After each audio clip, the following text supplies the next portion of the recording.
I'm okay with the 28 years later. That concept sounds kind of crazy because 28 years is a long fucking time. I haven't even been alive for 28 years now. So, well, son of a bitch, YouTube, they did it. The 28 Days franchise is something we've been talking about on the channel off and on since 2018. I haven't done a ton of videos on it, but anytime there's any sort of official information, we tried to cover it.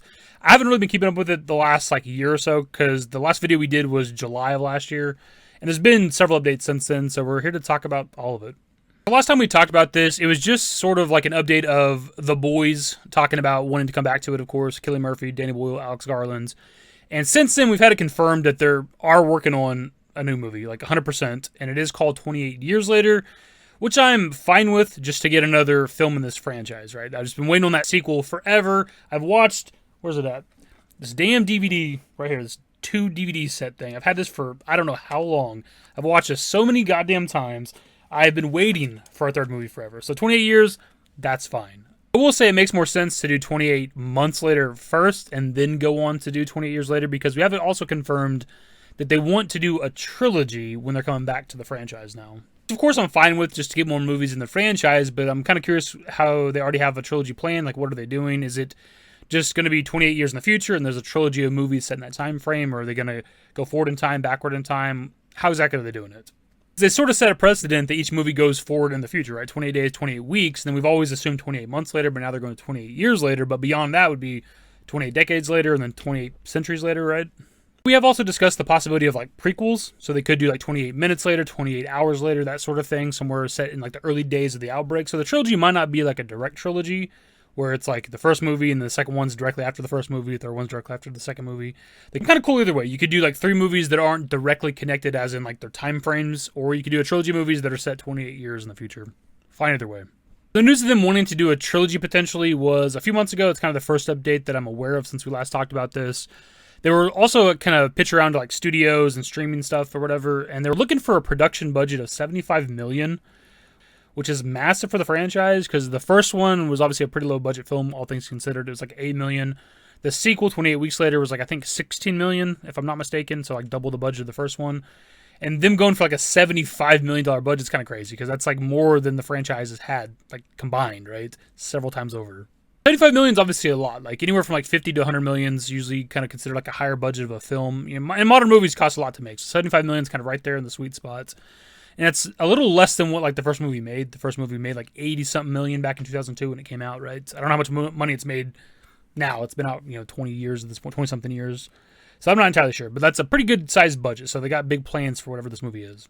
Actually looking into it because I'm kind of learning shit as I'm going. I'm aware of some stuff we're going to talk about, but I'm learning more as I go. In terms of them pitching it around to studios, Sony did acquire the rights. The other update we got is Cillian Murphy, who played Jim in the first 28 Days Later movie, kind of confirming that he's going to be a part of this project in some capacity, but he didn't say how. He's not confirmed to be a part of the first movie, either behind the scenes or in front of the camera. But when talking with Variety a few months ago, he did mention getting the band back together for this project. So Variety says, I have to ask about the recently announced 28 Days Later sequel, so is Jim the Courier coming back for 28 years later? Cillian Murphy says, I can't give much more at this point, but I've always said I would love to be involved because that movie changed everything for me, and I have a great affection for it and for those guys, Alex Garland and Danny Boyle. I never watched my own films except that one. It's always on around Halloween, and during the pandemic, people were constantly sending me clips. I've shown it to my kids, and it's really stood up even though it's something 23 years old now. So I'm really thrilled that we'll get the band back together to make this one. So that was as of a few months ago. He didn't confirm in what capacity, but he mentioned getting the band back together. There's a report I've seen that he was going to be executive producing the first film and that he would star as a cameo in the second film and maybe a more prominent role in the third film. I don't know how true that is. It comes from an insider, Jeff Snyder. More recently, he also did an interview with Josh Hurwitz on Happy, Sad, Confused, and Josh mentions him, Alex, and Danny getting back together for the 28 Years movies or whatever. And he doesn't deny it or say anything, so I don't know. And I don't expect you to say anything, but the news is out there that finally, after all these years, Alex, Danny, and you are collaborating on a sequel. Yeah. Obviously, it seems like Cillian Murphy would be a part of the new trilogy in some capacity, but I'd be surprised if he wasn't in front of the camera. For one, his character survives at the end of 28 Days Later, right? Which was one of the 2 endings for the movie. The initial ending did have him dying, but that didn't go over well with the fans, which is why you get the ending that you have now. If you look back at that report of Cillian Murphy potentially starring in a cameo role in the second film, it mentioned that Nia DaCosta would be directing. I don't know if that's confirmed. There's definitely a rumor of her being like in the talks for directing the sequel, but obviously we haven't even got to the first movie yet. Nia DaCosta is a pretty young director. She only has like a couple projects under her belt. She's almost the same age as me. She's like a year older than I am. She did Little Woods, The Marvels, and the most recent Candyman movie. I wasn't the biggest fan of it. The first Candyman movie is one of my favorite horror movies all time, and I think it's one of the best all time. I didn't really care for her take on that, so I don't necessarily have like the best feeling in the world about her directing. Also never watched The Marvels, kind of anything post-Avengers Endgame. It's very hit or miss. There's been some good stuff out there, but I just don't watch it all anymore. Looking into it, I did come across a report on JoBlo.com that seems to confirm that Nia DaCosta will be directing the second part of the trilogy. We'll read that really quickly. For the second film, possibly titled 28 Years Later Part 2, he'll be passing the helm over to the Marvels and Candyman director Nia DaCosta. Production on DaCosta's sequel will begin immediately after Boyle wraps filming on his. They wanted to have the sequel director signed on before filming on the first movie begins, as they want to make sure each director is on the same page in regard to the story while also having time to bring their own vision to life. Also, this JoBlo article mentions that Cillian Murphy will be executive producing the first movie, as does a Variety article we're going to look at for something else here in a minute. So maybe that's confirmed somewhere that Nia DaCosta is going to be directing the second movie, and it's been confirmed elsewhere that Cillian Murphy is going to be executive producing the first movie. But I don't know where that's confirmed at. I've just seen multiple sites saying that. The other updates we've got in the last month or so is that they're going to start filming in the month of May. And obviously I'm just not making this video, so they probably already started filming. They were filming in Northumberland, and they were recruiting at the time for like serious like athletes, serious cyclists and triathletes and shit like that.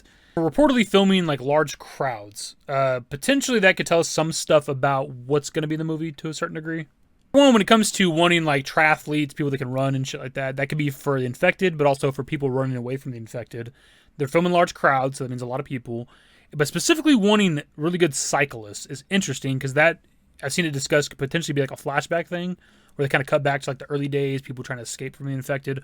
Or this could be a society that hasn't dealt with infected for a long time. So we are 28 years later. Maybe it's been 28 years since the outbreak. We haven't had infected for a very long time since whatever, the 28 weeks later took place. And maybe the infection happens and people are trying to escape, and that's why they have really good cyclists, because people are trying to get away from them on their bikes, potentially. It's also possible, since this is 28 years later, that this could be a society that lives among the infected, but they just haven't had to actually deal with them. Maybe something like the Commonwealth, if you watch The Walking Dead, right? I explain the need for cyclists, because people just going about their normal day, right? Their bikes around town or whatever, and then there's going to either be an outbreak of the infection or the infected invading where they live at, something like that. But it's also possible that they just want people that are in good shape to be the infected or to run around on screen. It could be as simple as that. The other updates we've got for the movie is some of the cast. We actually have Jodie Comer, Aaron Taylor Johnson, Ralph Fiennes, and also Jack O'Connell. Although the only one I don't really recognize is Jack O'Connell. Like, he doesn't look familiar to me, and looking at his filmography, I don't think I've seen anything he's been in. Jodie Comer, I can't say I've watched a lot of her stuff, but I do recognize some of the shit that she's been in. But mostly I'm looking forward to Aaron Taylor Johnson and Ralph Fiennes, because I do enjoy the stuff that they've been in. Aaron Taylor Johnson, of course, was in Kick-Ass, which is a fantastic set of movies, but also was Quicksilver in the MCU. Which is kind of interesting because this is another Marvel alum joining the 28 Days franchise, because of course Jeremy Renner was in 28 Weeks Later. Ralph Fiennes doesn't really need an introduction. He's a pretty prolific actor, I would say, but most people probably know him as Lord Voldemort in the Harry Potter series. I'm kind of excited to see what exactly those two are doing in this movie, right? Because I think they're both good actors. I can't really speak for the other people necessarily. Ralph Fiennes, I think, plays a good bad guy. If you look to him in Red Dragon, which I think is a fantastic film, I wouldn't be surprised if he'd play like a human antagonist in this movie, but he could be a good guy. Last up for the video, and maybe the most important piece of information for the video, is the release date, which we've known for a few days now, but I just now seen like yesterday or so, which finally inspired me to make this video. But it's releasing next year, June 20th, 2025. Obviously, barring any sort of like delays or complications while filming, whatever might happen, we're about a year and a month away from this movie coming out, which is kind of insane to think about, because I've been waiting for a third movie for this franchise for like almost exactly half my life, right? The second movie came out in 2007. It's been like 17 years as of right now since the movie came out, roughly. And by the time the movie comes out next year, it'll be like 18 years that we've been waiting for a sequel. So it's about actually a little more than half my life, because I'll be 34 this year. Been waiting a long ass fucking time for the third movie, and it's not that goddamn far away. I've been talking about this franchise on my channel for like 6 years now, kind of off and on, right? That little clip I played at the beginning of the video was from 2018. I wasn't even 28 years old then, something we talked about right there in the clip. That, you know, they might do a 28 years later, and at the time I wasn't even 28 years old. It's kind of insane to think about, but we're almost finally there. I cannot wait. A little apprehensive that they're going to have different directors for the sequels, like DaCosta and whoever's going to do the third movie, because I would prefer that Danny Boyle was there for all of them. He'll be there like producing all the movies, obviously, but it'd be nice for him to direct all of them. But at least with the first movie, we're going to have everybody, right? Alex Garland, Danny Boyle, and Andrew McDonald, who I haven't mentioned yet, but he was a big part of the first movie. He produced it. He'll also be back producing this one as well.